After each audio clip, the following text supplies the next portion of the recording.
전국의 재림 성도 여러분 안녕하십니까? 여전히 계속되고 있는 코로나의 어려움과 위협 속에서도 늘 하나님의 보호하심과 인도하심이 함께 하시기를 기원합니다. 2022년도 제1기가 끝나고 이제 제2기가 시작되었습니다. 이제 제2기를 시작하면서 우리는 새로운 주제를 가지고 교과의 말씀을 공부하고자 합니다. 저는 이번 한 기 동안 성도님들과 교과의 말씀을 나누게 될 동전 앞에 묵동교회를 섬기고 있는 주형식입니다. 아무쪼록 이번 한 기 동안 성도님들과 교과의 말씀을 깊이 나누면서 말씀과 함께하는 기쁨을 나누기를 소망합니다. 이번 제2기의 주제는 창세기입니다. 창세기는 모든 것의 시작에 관한 책이며 기원의 책입니다. 또한 어떤 신학자는 창세기를 성서의 시가 되는 책이라고도 합니다. 이 말은 창세기는 성경의 다른 부분들과 불과 분리의 관계가 있다는 그런 말입니다. 성경의 나머지 부분들은 이 씨가 싹이 나고 자라고 꽃 피고 열매 맺는 것임을 알 수 있습니다. 그러므로 창세기는 성경에서 매우 중요한 위치를 갖는 책임이 분명합니다. 이번 2기 동안 우리는 이 창세기의 말씀을 함께 공부하면서 예수님께서 우리의 창조주가 되시고 유지자가 되시며 구원자가 되심을 다시 한번 깨닫게 될 것입니다. 먼저 이번 기의 교과책을 저술하신 저자를 소개해 드리도록 하겠습니다. 이번 기의 저자는 자크 두캉 교수님이십니다. 두캉 교수님은 박사학위를 2개를 가지고 계시는데 히브리어와 히브리 문학으로 첫 번째 박사학위를 받으시고 구약 주석학으로 2번째 박사학위를 받으셨습니다. 1940년생이시니까 우리 나이로 80이 넘으셨죠. 저도 앤드루스 대학원에서 공부할 때 이 두캉 교수님의 수업을 들은 적이 있는데 이분이 알제리 출신이시지만 유대인입니다. 그래서 학생들에게 굉장히 그 학점도 어렵게 해주시던 그런 교수님이셨는데 반면에 성경에 대한 폭넓은 해박함과 깊이 있는 강의로 많은 것을 배웠던 기억이 남아있는 그런 교수님이십니다. 이분이 저술하신 책 중에서 번역된 대표적인 책이 시조사에서 나온 유대인의 눈으로 본 요한계시록이라는 책입니다. 이제는 현역에서 은퇴하셔서 앤드루스 대학교의 히브리어와 구약학 명예 교수님으로 재직하고 계시는데 이번에 자신의 역량을 쏟아 부으셔서 창세기 교과를 저술을 하셨습니다. 이번 교과를 통해서 우리 성도님께서 많은 은혜와 유익을 얻기를 바라겠습니다.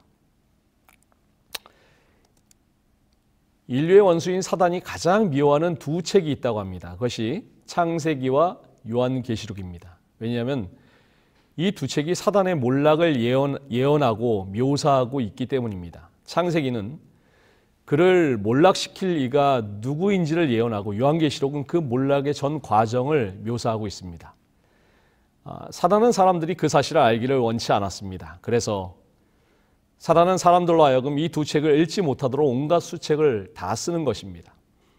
대표적인 술책으로 창세기는 너무 비과학적이라고 공격하고 하나님의 창조를 부정하는 수많은 인간의 이론들이 등장하게 되는데 진화론이 대표적인 것이라고 할 수가 있습니다.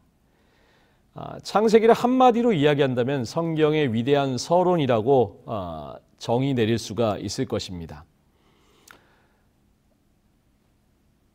처음 그리스도를 믿는 사람이나 오랫동안 믿어왔던 사람이나 상관없이 이 성경의 첫 번째 책인 창세기에서 세상과 인간과 이스라엘이라는 3 종류의 역사의 장엄한 시작에 대하여 경외심을 가지고 읽게 되는 것입니다. 이 3 종류의 역사는 성경 전체가 나타내고자 하는 모든 신학적인 내용의 중요한 기초가 되는 것입니다. 이번에 한 기 동안 우리는 창세기 말씀을 공부하려고 합니다. 교과 총론에 나와 있는 것처럼 창세기는 예수님에 관한 그런 책이라고 할 수가 있습니다. 창세기에서 우리는 예수 그리스도에 대한 직접적인 언급을 찾아볼 수는 없으나 그분이 오셔야 될 필요, 그분의 위치, 또 그분의 사역의 내용 등을 확인할 수가 있습니다. 창세기는 성경의 첫 책이지만 예수 그리스도를 본격적으로 소개하는 신약과 연결되어 있으며 그분의 재림을 다루는 성경의 마지막 책인 요한계시록까지 연결된 그런 책이라고 할 수가 있습니다. 자, 사도 요한은 요한복음 1장 1절로 4절에 요한복음의 첫 시작을 이렇게 기록하고 있습니다. 제가 봉독하겠습니다. 태초에 말씀이 계시니라. 이 말씀이 하나님과 함께 계셨으니 이 말씀은 곧 하나님이시나. 그가 태초에 하나님과 함께 계셨고 만물이 그로 말미암아 지은 바 되었으니 지은 것이 하나도 그가 없이는 된 것이 없느니라. 그 안에 생명이 있었으니 이 생명은 사람들의 빛이라. 요한은 만들어진 모든 것들, 존재하지 않던 모든 것들이 태초에 예수님에 의해서 존재하게 되었다고 증언합니다. 천지 만물이 예수님에 의하여 창조되었다고 증거합니다. 우리의 모든 신앙의 중심이신 그분께서 태초에 천지를 창조하시는 하나님이라고 이야기하고 있으므로 요한을 비롯한 성경의 많은 증언들을 기초로 해서 과연 창세기는 예수님에 관한 책이라고 할 수가 있을 것입니다. 본래 구약 성경의 각 책에는 책 제목이 따로 없습니다. 그래서 유대인들은 각 책의 첫머리에 나오는 단어를 따서 그 책의 이름을 사용했는데 창세기라는 이름도 그러한 유대인의 관습에 의해서 창세기의 첫 단어인 베레시트가 그대로 사용되었는데 그 뜻은 태초, 시작, 기원을 의미하는 그런 말입니다. 이것이 헬라화된 것이 제네시오이고 이를 다시 영어로 제네시스, 한글 개역판에서는 창세기라고 번역이 되었습니다. 그러므로 창세기는 기원, 시작, 태초라는 의미이고 이것은 창세기 전체의 성격을 함축적으로 가장 잘 표현하는 그런 말이기도 한 것입니다. 창세기의 저자는 의심할 나위 없이 모세입니다. 간혹 모세가 창세기의 저자라는 사실에 대해서 도전하는 주장들이 있어 왔지만은 너무나도 분명하게 구약성경 전체는 오경의 저자가 모세라고 증거하고 있기 때문에 이 오경의 첫 책인 창세기의 저자는 모세임을 알 수가 있습니다. 자, 그러면 이제 제1과를 함께 보시도록 하겠습니다. 제1과는 창조입니다. 범위는 창세기 1장과 2장을 중심으로 우리가 함께 살펴보시겠습니다. 다 함께 먼저 기억절 한번 보시겠습니다. 1과의 기억절은 짧지만 우리가 너무나 잘 아는 그런 말씀입니다. 우리 함께 읽어보실까요? 태초에 하나님이 천지를 창조하시니라. 자, 우리 곧장 일요일 소지로 넘어가 보겠습니다. 모든 성경의 첫 절이며 창세기의 첫 절인 1장 1절은 태초에 하나님이라는 말씀으로 시작합니다. 이 창세기 1장 1절의 말씀에서 태초에라는 말을 빼면은 하나님이 천지를 창조하셨느니라가 됩니다. 그리고 이 말씀을 더 줄여서 천지를이라는 말을 빼면은 하나님이 창조하셨느니라가 되지요. 이 말을 좀 더 압축시켜서 창조라는 말을 빼면 무엇이 남습니까? 하나님만이 남게 됩니다. 그래서 창세기 1장 1절의 중심은 바로 하나님입니다. 사람은 자꾸만 관심의 대상을 하나님에게서 나로 바꾸려고 하고 있습니다. 죄가 어떻게 들어왔습니까? 최초 인간에게 선악과를 따먹으면 내가 하나님처럼 될 것이다 라는 유혹에서 시작이 되었습니다. 창세기 1장 1절은 내가 주인이 아니라 하나님이 주인이라고 선포합니다.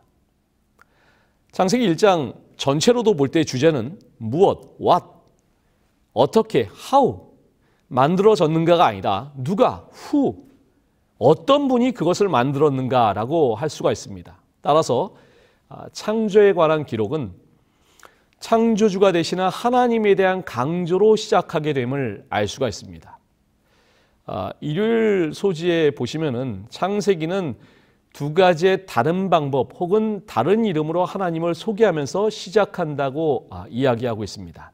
자, 첫 번째 창조 기사인 창세기 1장 1절에서 2장 3절까지는 엘로힘이라는 이름으로 하나님을 소개하고 있으며 두 번째 창조 기사인 그 2장 4절부터 25절까지는 야훼, 여호와 하나님으로 소개하고 있는 것입니다. 성경에서 이 두 호칭의 구분은 매우 명확합니다. 이 하나님을 가리키는 엘로힘은 거의 다 복수형으로 사용이 되었는데 그분의 장엄하심과 전능하심을 강조하고 있습니다. 그래서 창세기의 첫 장은 계속해서 엘로힘을 사용하고 있습니다. 창세기 1장은 엘로힘 하나님의 창조 사역 가운데서도 그 절정이 인간의 창조임을 보여주고 있습니다. 1장 26절 말씀을 함께 보시겠습니다. 하나님이 이르시되 우리의 형상을 따라 우리의 모양대로 우리가 사람을 만들고 그들로 바다의 물고기와 하늘의 새와 가축과 온 땅과 땅에 기는 모든 것을 다스리게 하자 하시고, 이 말씀에서 하나님이 엘로힘이십니다. 그분은 강하고 능력 있는 분, 전능자이십니다. 초월하신 능력으로 빚으신 최고의 걸작품이 바로 인간이란 것입니다. 창세기 1장 1절부터 2장 3절까지의 이 창조기사는 엘로힘 하나님을 33번 언급하면서 이 모든 천지를 창조하신 전능하신 하나님에 대해서 강조하고 있는 것입니다. 그런데 2장 4절부터 창조기사가 이제 하나님에 대한 새로운 호칭이 등장합니다. 그것이 바로 야훼, 여호와입니다. 야훼는 엘로힘과 더불어서 구약에서 가장 많이 사용되는 하나님의 호칭입니다. 2장 4절부터는 엘로힘이 아니라 야훼, 즉 여호와 하나님으로 호칭이 바뀌더니 그 이후부터는 2장, 3장 계속해서 여호와 하나님이 이렇게 18번이나 여호와 하나님으로 그 호칭이 바뀐 것을 발견할 수가 있습니다. 이 여호와, 야훼라는 하나님의 칭호만 해도 자세히 다루려면 시간이 너무 부족하지만 중요한 특징을 한 가지 살펴보자면, 이 호칭은 자녀들을 위해서 구원을 예비하신, 언약을 지키시는 하나님의 속성과 관련이 깊은 그런 이름이라는 것입니다. 백성들과의 개인적인 관계 속에서 드러나는 하나님의 품성을 나타내는 그런 칭호라고 할 수가 있을 것입니다.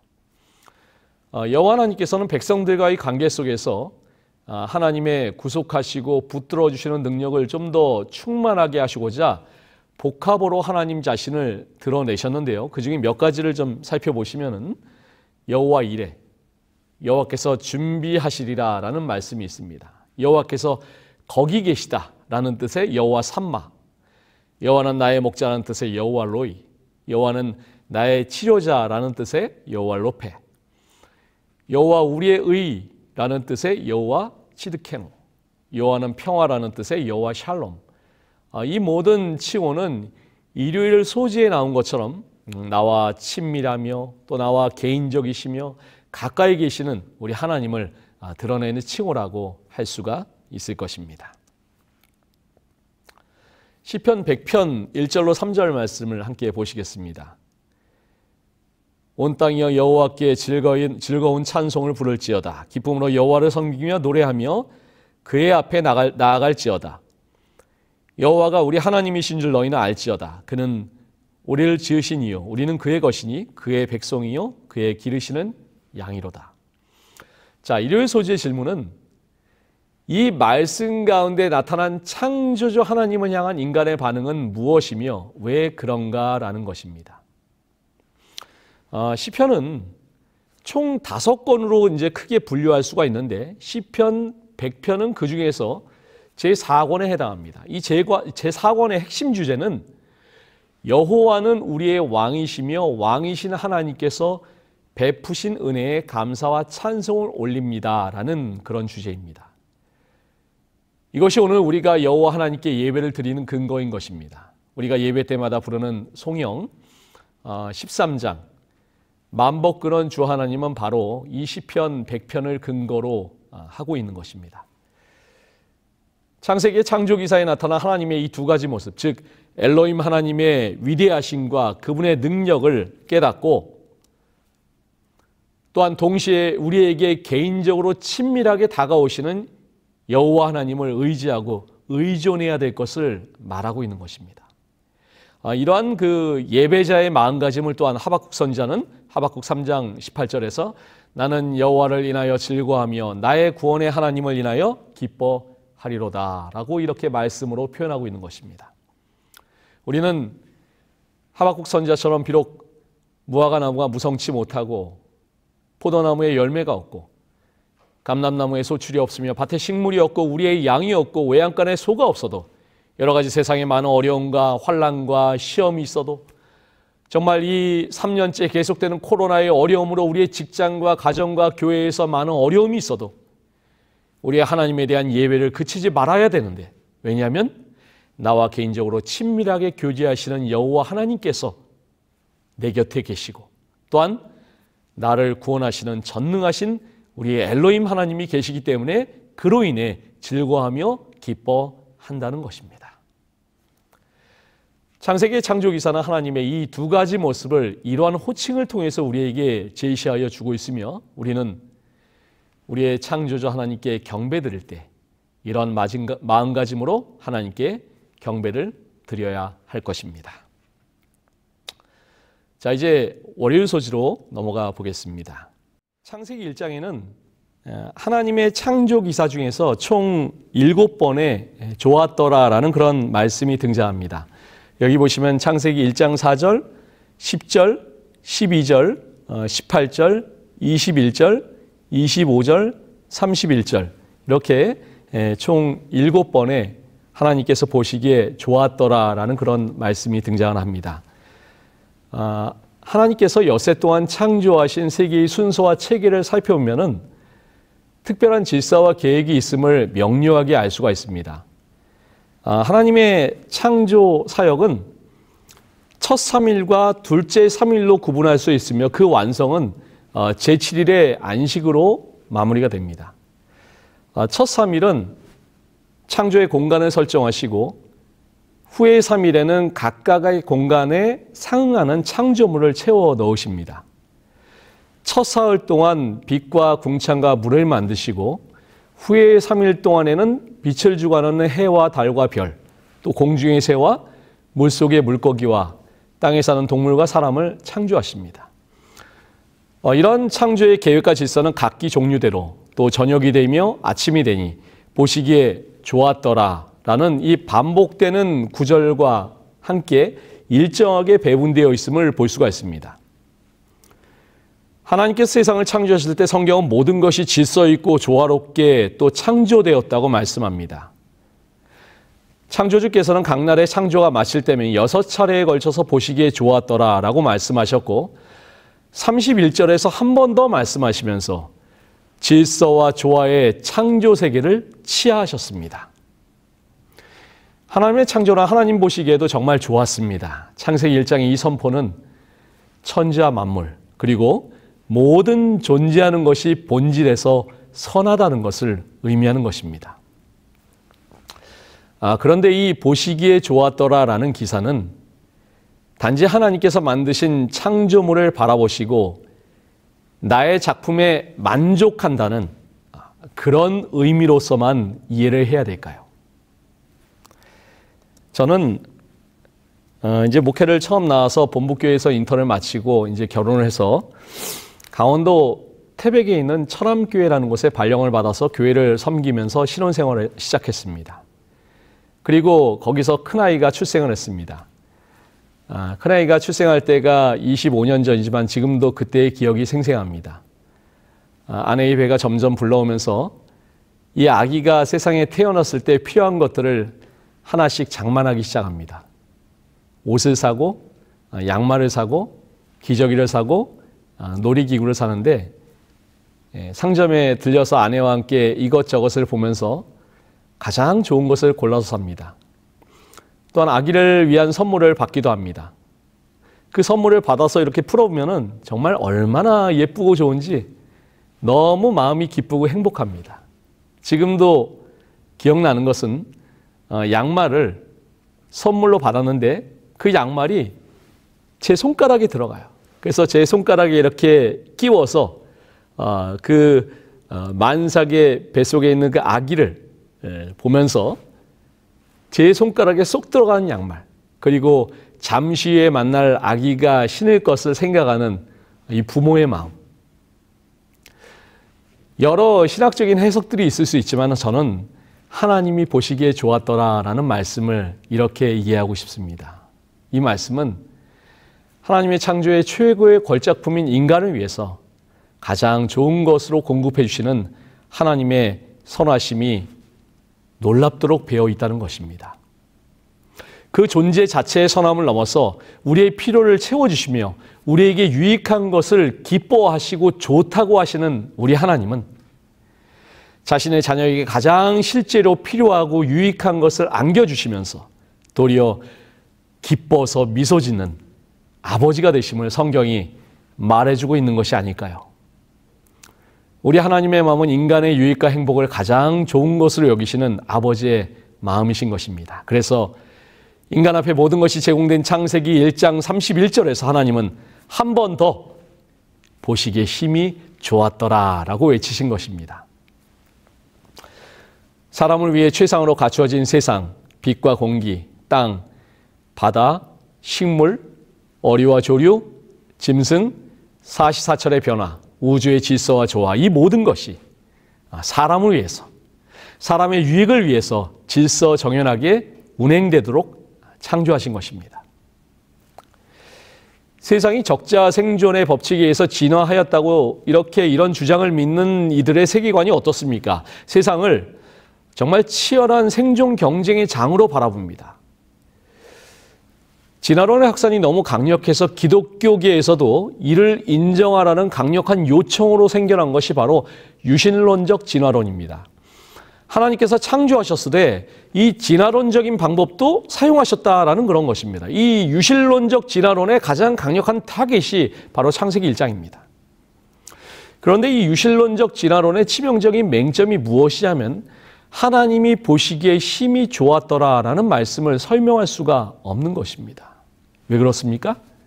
세상은 생존 경쟁의 과정을 거쳐서 만들어진 것이 아니라 인간을 향한 하나님의 가장 좋은 창조의 산물이기 때문인 것입니다. 창세기 1장 1절에 태초에 하나님이 천지를 창조하시니라라는 이 말씀에서 창조하시니라라는 말씀은 월요일 소지 하단에도 언급된 것처럼 히브리어 원어로 바라라는 그런 말입니다. 성경에 총 52회 나오는 말인데 아무것도 없는 무에서의 창조에만 사용되는 그런 단어이고 이 바라는 오로지 하나님만을 주어로만 사용할 수 있는 그런 단어입니다. 창세기 1장 27절에 하나님이 자기의 형상 곧 하나님의 형상대로 사람을 창조하시되 남자와 여자를 창조하시고 하나님이 이 인간을 창조하실 때 이 바라라는 단어가 사용이 되었는데 창세기 1장 27절을 한글 성경에서는 창조하시다라는 단어가 이제 2번 등장하죠.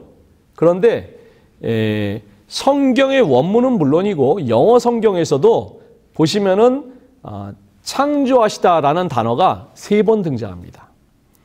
이렇게 바라라는 단어는 특별한 창조에서만 사용되는 단어이고 인간을 창조하실 때에는 이렇게 삼중적으로 사용을 강조를 하면서 이 창조는 절대적으로 전능하시고 자비하신 하나님의 주권적인 영역임을 강조하고 있는 것입니다. 따라서 세상은 스스로 생겨나거나 치열한 생존 경쟁의 과정에 의한 것이 아닌 사람을 위해서, 우리를 위해서 가장 유익한 것을 공급하시고 심히 기뻐하신 하나님이 바로 우리의 창조주 하나님이 되심을 성경은 드러내고 있는 것입니다. 인류 문명에 큰 사상적인 영향을 끼친 두 민족이 있는데 헬라, 즉 그리스와 이스라엘입니다. 그런데 이 두 민족의 사고방식이 확연한 차이가 있습니다. 그리스 사람들의 사고방식은 어떻게에 관심이 많았습니다. 그들은 세상의 현상을 보면서 어떻게 이렇게 되었을까? 어떤 과정을 거쳤을까? 끊임없이 어떻게 질문을 던졌습니다. 그리스 철학도 이런 질문에서 시작이 되었고 이것이 발전해 나가면서 오늘날 과학의 근간이 되었다고 할 수가 있는 것입니다. 하지만 이스라엘 사람들의 사고방식은 왜? 라는 데에 물음이 관심이 많았습니다. 나는 왜 존재하는가? 하나님이 왜 사람을 만드셨는가와 같은 이런 왜라는 질문을 수없이 던졌습니다. 창세기 1장 1절은 이 왜라는 질문에 대한 대답이기도 한 것입니다. 왜 우리가 사는가? 하나님이 창조하셨기 때문입니다. 왜 우리가 존재하는가? 하나님이 창조하셨기 때문입니다. 더 나아가 이 말씀은 하나님과 우리의 관계를 규정합니다. 하나님이 창조하신 천지에는 우리도 포함이 되기 때문에 하나님은 우리의 존재의 근원이시라는 그런 것입니다. 하나님은 또한 우리의 주인이십니다. 하나님 없이는 우리가 살아갈 수가 없고 하나님이 우리의 주인이 아니라면 우리의 삶 자체가 불가능하다는 사실을 가리키는 그러한 말씀일 것입니다. 자, 이제 화요일 소지로 넘어가 보겠습니다. 창세기 2장 1절로 2절 말씀을 개역 한글판으로 제가 봉독하겠습니다. 천지와 만물이 다 이루니라. 하나님의 지으시던 일이 일곱째 날이 이를 때에 마치니 그 지으시던 일이 다함으로 일곱째 날에 안식하시니라. 하나님이 일곱째 날을 복주사 거룩하게 하셨으니 하나님이 그 창조하시며 만드시던 모든 일을 마치시고 이날에 안식하셨음이더라. 자, 창세기 2장은 1장과 마찬가지로 창조를 다루고 있습니다. 창세기 1장과 2장은 서로 보충의 관계에 있는데요.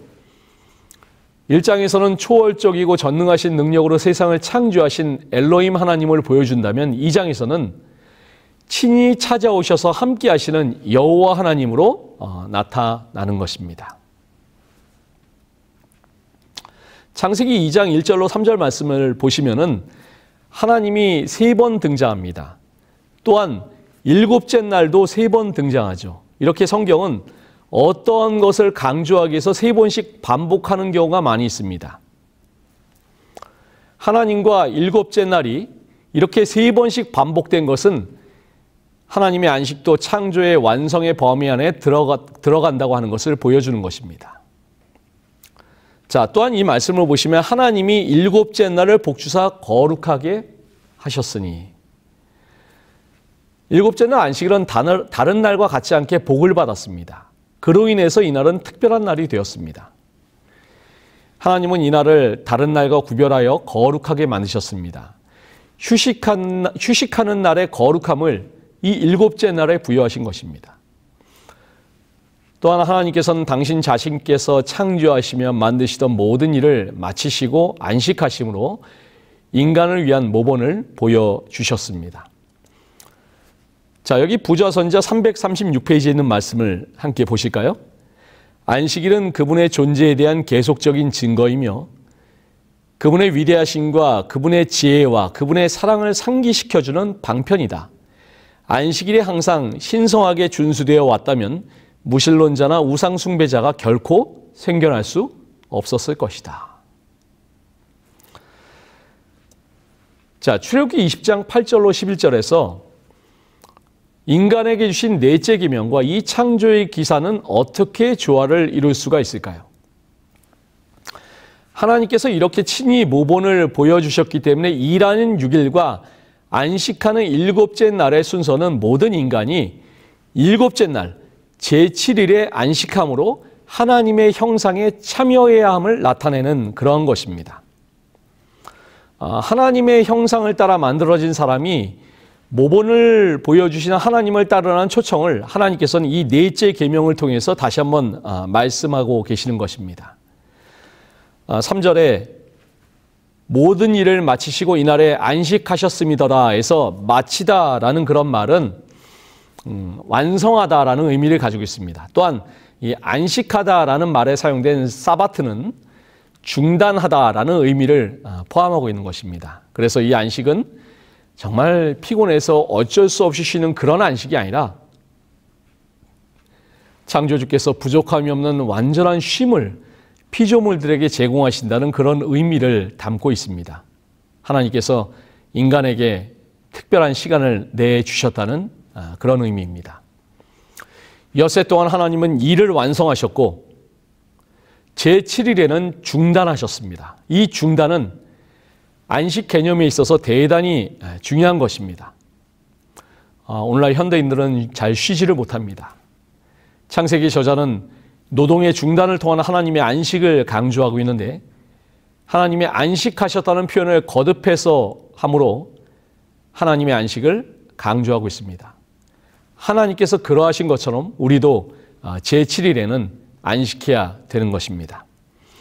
자, 여기 화요일 소재 하단 부분의 내용을 우리 함께 보시겠습니다. 인류 역사의 첫 번째 끝을 표시하는 안식일은 고통 중에 있는 인류와 신음하는 세상을 위한 희망의 표징이다. 타락 이후 한 주의 끝에 자리 잡고 있는 안식일은 새 창조의 기적을 통해 마침내 이루어질 구원의 기적을 가리킨다. 안식일은 이 세상의 고통과 시련들도 결국 끝나게 될 것이라는 사실을 가르쳐주기 위해 인간이 살아가고 있는 일주일이라는 시간 끝에 새겨진 표징이다.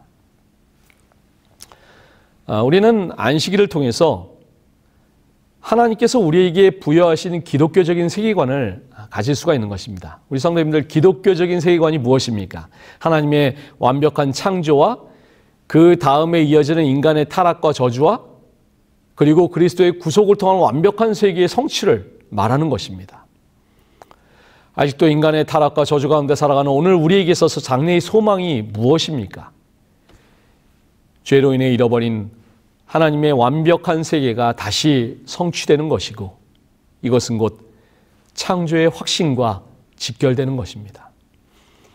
오늘도 죄 많은 세상을 살아가고 있지만 우리는 엿새 일을 마치고 제7일의 안식함으로 중단, 즉 세상의 모든 일들이 맞춰지고 다시금 창조주 하나님과의 복되고 거룩한 시간 속으로 들어갈 것에 대한 그런 소망을 가지게 되는 것입니다.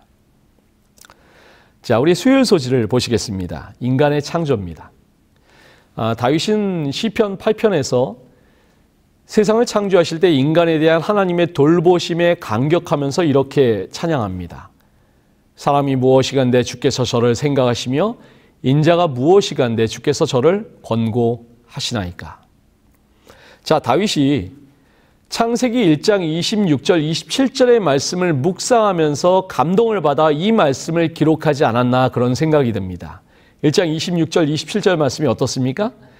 하나님이 가라사대 때 우리의 형상을 따라 우리의 모양대로 우리가 사람을 만들고 그로 바다의 고기와 공중의 새와 육축과 온 땅과 땅에 기는 모든 것을 다스리게 하자 하시고 하나님이 자기 형상 곧 하나님의 형상대로 사람을 창조하시되 남자와 여자를 창조하시고 하나님이 여섯째 날 온갖 짐승을 창조하셨습니다. 그리고 하나님이 보시기에 참 좋았습니다. 이제 마지막 작업이 남았는데 바로 사람을 창조하시는 것입니다. 자, 우리 성도님들, 왜 제일 나중에 만드셨을까요? 귀찮은 일을 제일 마지막으로 밀어놓으신 것일까요? 가장 중요하기 때문에 모든 환경을 갖춰놓고 사람을 만드신 것입니다. 사람은 하나님의 특별한 목적을 가지고 창조하신 그런 존재입니다. 하나님께서 다른 피조물을 창조하실 때는 창조의 의사나 창조의 목적이나 창조의 모양 등을 밝히시는 일이 없는데 사람을 창조하실 때는 이 점을 분명히 밝히셨습니다. 또한 다른 피조물을 창조하실 때는 무엇이 있으라라고 이렇게 말씀하셨지만은 인간의 창조에서는 무엇 하자라고 이렇게 권유형을 쓰고 있습니다. 다른 피조물을 창조하실 때는 보시기에 좋았더라라고 나와 있지만은 인간의 창조에서는 보시기에 심히 좋았더라라고 말씀하시므로 심이라는 말을 덧붙여서 하나님의 기쁨을 강조했습니다. 사람은 하나님의 형상을 따라 창조되었습니다. 교과책의 하단부에도 나와 있지만 하나님께서 사람을 창조하시는 과정을 설명하는 두 단어가 있습니다. 바로 형상이라는 단어와 모양이라는 그런 단어입니다. 여기서 형상은 히브리어로 헬렘인데 신체의 아름다움이나 지적인 모습, 자세를 말하는 것입니다. 또한 모양을 나타내는 단어는 데무트인데 영적이나 지적인 것 또는 도덕적인 본성을 의미하는 것입니다. 다시 말해서 형상은 구체적인 것을 의미하고 모양은 추상적인 것을 의미하는 것입니다. 이 말은 우리 인간의 전인격이 하나님의 성품과 속성의 영향 아래에서 지음을 받았다는 것을 말씀하는 그런 것입니다. 인간은 먼저 창조된 어떤 피조물과 다르게 창조되었고 오직 그를 창조하시는 하나님을 닮도록 지음을 받은 것입니다. 진화론은 단세포 동물에서 오랜 세월에 걸쳐서 진화를 거듭해서 지적인 생명체가 되었다고 주장합니다. 그러나 우리는 이 말씀의 근거에서 진화론의 이러한 주장을 우리는 거부하는 것입니다. 인간은 동물이 아니죠. 인간은 동물과 같은 육체도 가지고 있지만 성경은 더불어서 하나님의 형상과 하나님의 모양이 부여된 존재라고 증거하고 있는 것입니다. 창세기 2장 7절 말씀입니다. 여호와 하나님이 흙으로 사람을 지으시고 생기를 그 코에 불어넣으시니 사람이 생명이 된지라. 자, 쇠소지의 첫머리에서 창세기 1장 26절로 29절의 말씀과 2장 7절의 인간 창조에 관한 두 이야기는 어떠한 관련이 있는가라고 질문을 하고 있습니다. 2장 7절에서는 하나님께서 사람을 영과 육의 요소가 결합된 존재로 창조하셨음을 보여주고 있습니다. 하나님의 숨이 단지 흙에 불과한 사람을 진정한 사람으로 이렇게 창조하신 것입니다. 하나님의 숨이 사람을 인격적인 존재로 또 전인격적인 존재로 살아가는 하나님의 충만한 생명을 소유한 그런 존재로 만들어주신 것입니다. 따라서 1장 26절로 29절에 하나님의 형상과 모양으로 만들어진 사람은 이 2장 7절에서 다시 한번 흙으로 빚은 인간에게 숨을 불어넣으셔서 전인적인 존재로 창조된 사람으로 한 번 더 강조가 되고 있는 것입니다. 이 말씀은 모두 교과 하단부에서 설명한 것처럼 성경이 인간 본성을 통합된 온전한 하나의 실체로 설명하고 있는 것으로 이해해야 한다라고 그렇게 이야기하는 것입니다. 부모는 아이를 낳으면 자기와 동일하게 생긴 아이를 낳습니다. 아이가 자라가면서 그 외모나 그 성격이나 특징이 아빠, 엄마의 어떤 부분을 닮아가는 것을 지켜보는 것은 참 즐겁고 행복한 일이죠. 부모의 형상이 아이에게 있는 것을 발견하는 것입니다. 형상은 사진이 찍혔다는 그런 말입니다. 하나님의 형상을 사진으로 찍어놓은 것이 바로 나라는 것입니다. 그래서 하나님의 형상과 모양대로 지음을 받은 나는 나의 이 전인적인 모습을 통해서 하나님을 드러내야 되는 것입니다. 예수님도 뭐라고 말씀하셨습니까? 나를 본 자는 하나님을 본 것과 같다라고 말씀하셨습니다. 우리의 얼굴을 보면 아버지 하나님을 생각나게 하고 아버지 하나님의 사랑이 우리의 얼굴에 깃들이기를 소망합니다. 그렇게 만들어주신 분이 바로 우리의 아버지 하나님이시기 때문입니다. 자, 우리 목요일 서지로 넘어가 보겠습니다. 창세기 2장 15절로 17절 말씀입니다. 여호와 하나님이 그 사람을 이끌어 에덴 동산에 두어 그것을 경작하며 지키게 하시고 여호와 하나님이 그 사람에게 명하여 이르시되 동산 각종 나무의 열매는 내가 임의로 먹되 선악을 알게 하는 나무의 열매는 먹지 말라. 내가 먹는 날에는 반드시 죽으리라 하시니라. 이제 하나님께서 창조하신 인간을 위하여 거처를 준비하시는 하나님이 인간에게 몇 가지의 의무를 주시는데 첫 번째는 경작하여 지키라라는 그런 말씀입니다. 예전에 한 신문에서 이런 기사를 본 적이 있습니다. 출근할 곳이 있다면 부러운 일, 아침에 눈 뜨고 싶지 않아요. 어떤 그 재벌이 몰락을 했는데 이런 그 인터뷰 기사를 이렇게 실었습니다. 사람이 삶을 사는 행복 중에 하나는 일하는 행복입니다. 자, 우리 성도님들 안식일이 왜 중요하고 행복합니까? 뭐 여러 가지 이유가 있지만은 엿새 동안 힘써 일하기 때문에 안식일이 행복하고 즐거운 것입니다. 엿새 동안 내내 일도 하지 않고 펑펑 논다면은 안식일의 그 소중함이 다르게 느껴질 수도 있지 않을까요? 인간이 오랜 세월 동안 물어온 질문 가운데 하나가 동물에게도 노동이 있는가? 자, 우리 성도님들 동물도 노동이 있을까요? 동물도 가만히 생각을 해보면 수고로운 노동을 합니다. 여기 비버는 댐을 만들기 위해서 수고로이 노동을 하고 연어는 고향을 찾아 산란하기 위해서 수고로이 물살을 거슬러 올라갑니다. 개미도 이렇게 거대한 탑을 쌓고 또 벌들도 집을 짓는 수고로운 노동을 합니다. 하지만 많은 인류학자들의 대답은 동물에게 생존을 위한 노동은 존재하지만은 의미를 느끼기 위한 노동은 존재하지 않는다라고 이야기를 합니다. 그런 의미에서 볼 때 노동은 인간을 인간되게 하는 특성이라고 할 수 있는 것입니다. 이 본문의 경작하다의 그 히브리어 원어는 아바드인데 이 말은 땀을 흘려 수고하다, 애써 봉사하다라는 그런 뜻을 가지고 있습니다. 에덴 동산은 아무것도 하지 아니하고 무의도식하며 지내는 그런 것이 절대 아닙니다. 하나님께서는 에덴에서 인간으로 하여금 경작하게 하셨습니다.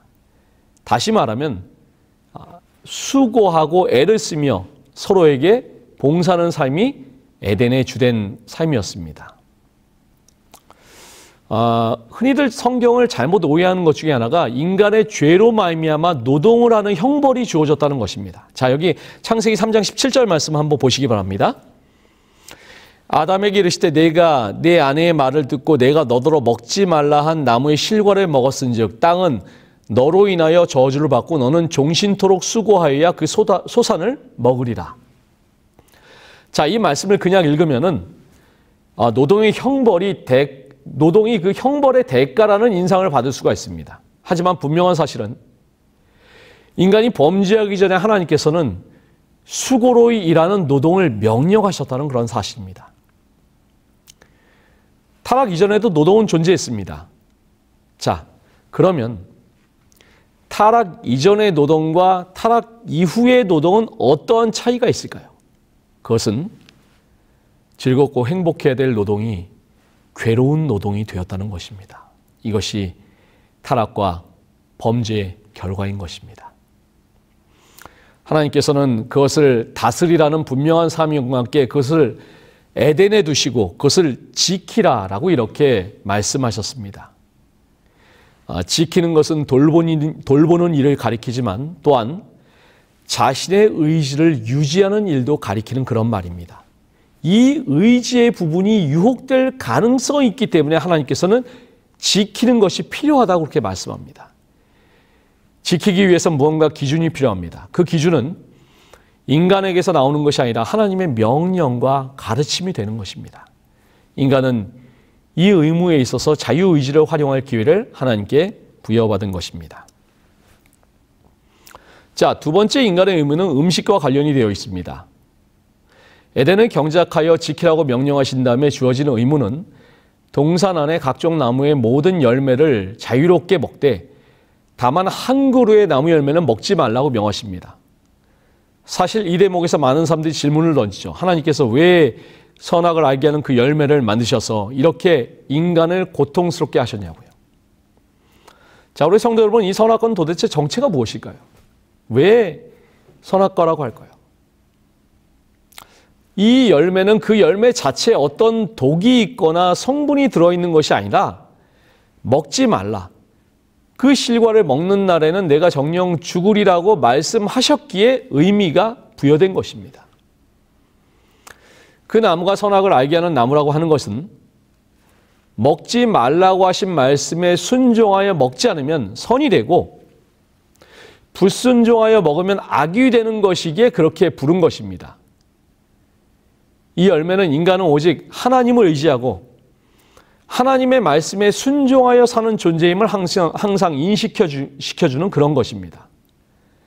따라서 이 금지의 명령은 오히려 사람이 하나님과 특별한 관계를 맺도록 안내해 주는 것입니다.